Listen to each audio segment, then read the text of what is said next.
দর্শক, দেশ ও বিদেশের যেখান থেকে আমাদের অনুষ্ঠান দেখছেন সবাইকে শারদীয় শুভেচ্ছা জানিয়ে শুরু করছি রাতের সংবাদ প্রতিবেদন।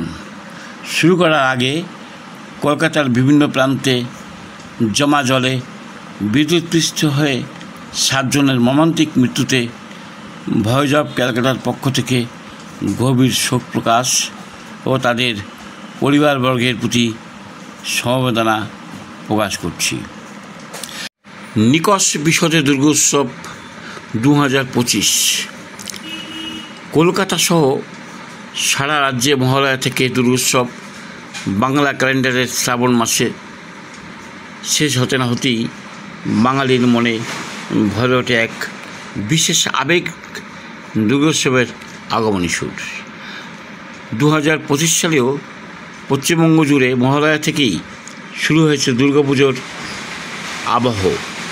রেডিও টেলিভিশনে মহিষাসুর মর্দিনীর ধ্বনি বাজতেই পুজোর কাউন্টডাউন শুরু।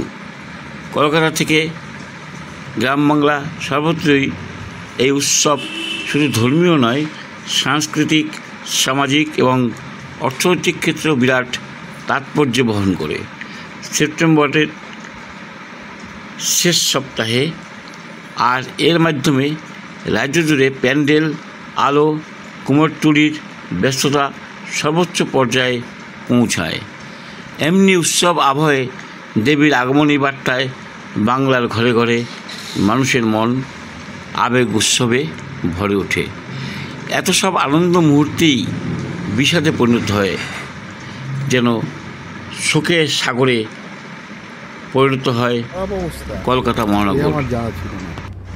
উপর্যুপরি বজ্রপাতে, প্রবল বর্ষণ, ঘূর্ণিঝড় এবং দুর্যোগে বিদ্যুতের তার ছিঁড়ে বিদ্যুৎস্পৃষ্ট মর্মান্তিক মৃত্যুর খবর আসতে থাকে নগরীর বিভিন্ন প্রান্ত থেকে। দুর্গোৎসবের প্রাক্কালে উৎসবের আনন্দে শোকের ছায়া নেমে আসার ঘটনা বিরল।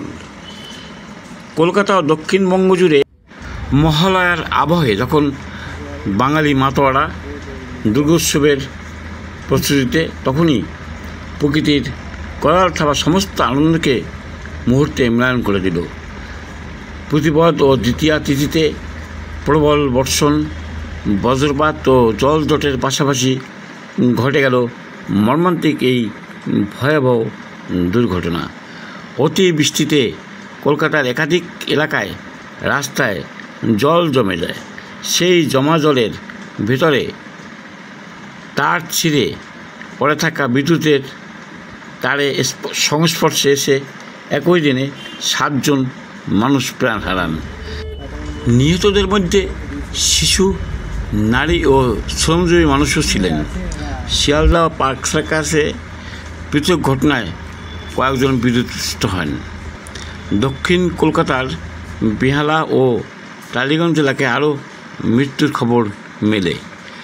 প্রত্যক্ষদর্শীরা জানান, ভারী বৃষ্টিতে রাস্তা ডুবে থাকায় কোথায় তার ছিঁড়ে পড়েছে তা বোঝা যাচ্ছিল না। এই মর্মান্তিক ঘটনায় গোটা রাজ্যে শোকের ছায়া নেমে আসে। দুর্গোৎসবের আগে এভাবে একসঙ্গে এতজনের মৃত্যু সাধারণ মানুষকে স্তব্ধ করে দিয়েছে। আনন্দ ও উৎসবের রঙিন প্রস্তুতির মাঝেই নেমে এসেছে গভীর দুঃখ। পুলিশ ও পুরসভা দ্রুততার সঙ্গে মৃতদেহ উদ্ধার ও পরিবারগুলিকে সহায়তা প্রদানে এগিয়ে আসে। বিদ্যুৎ দপ্তর জরুরি মেরামতির কাজ শুরু করে এবং বিপজ্জনক এলাকায় সতর্কতামূলক ব্যবস্থা নেয়। আবহাওয়া দপ্তর আরও কয়েকদিন বজ্রবিদ্যুৎ সহ বৃষ্টির পূর্বাভাস দিয়েছে। এবারের দুর্গোৎসবের আগে এই মর্মান্তিক দুর্ঘটনা প্রমাণ করে দিল, উৎসব যত বড়ই হোক না কেন, প্রকৃতির অপ্রত্যাশিত বৈরিতা আনন্দকে মুহূর্তে শোকে রূপান্তরিত করতে পারে। 7 জনের অকাল মৃত্যু উৎসবের সূচলগ্নি গোটা রাজ্যের বুকে রেখে গেল গভীর ক্ষতচিহ্ন। কলকাতার মহানগর জুড়ে শোভিত আলোকসজ্জা, থিম পুজো, শিল্পকর্ম ও বিশাল মণ্ডপে দর্শনার্থীদের ভিড় লক্ষাধিক ছাড়িয়ে যায়। বাগবাজার, কুমোরটুলি, কলেজ স্কোয়ার, একতারা, সুরুচি সংঘ বা সন্তোষ মিত্র স্কোয়ারের মতো বড় বড় পুজো থিম ও আয়োজনের জন্য বিশেষ খ্যাতি পায়। এই উৎসব এক মহামিলন ক্ষেত্র, যেখানে ভক্তি, আনন্দ, সৃজনশীলতা, ঐতিহ্য মিলেমিশে যায় একসঙ্গে। দুর্গোৎসবের আগেই এবার প্রকৃতি যেন অন্য সুরে বাজিয়েছে ঢাক। সম্মানিত দর্শক, আমাদের প্রতিবেদন ভালো লাগলে লাইক, শেয়ার, কমেন্ট ও সাবস্ক্রাইব করে আমাদের উৎসাহিত করবেন। আপনাদের কমেন্ট সবসময় আমরা গুরুত্ব দিয়ে থাকি। Voice of Calcutta.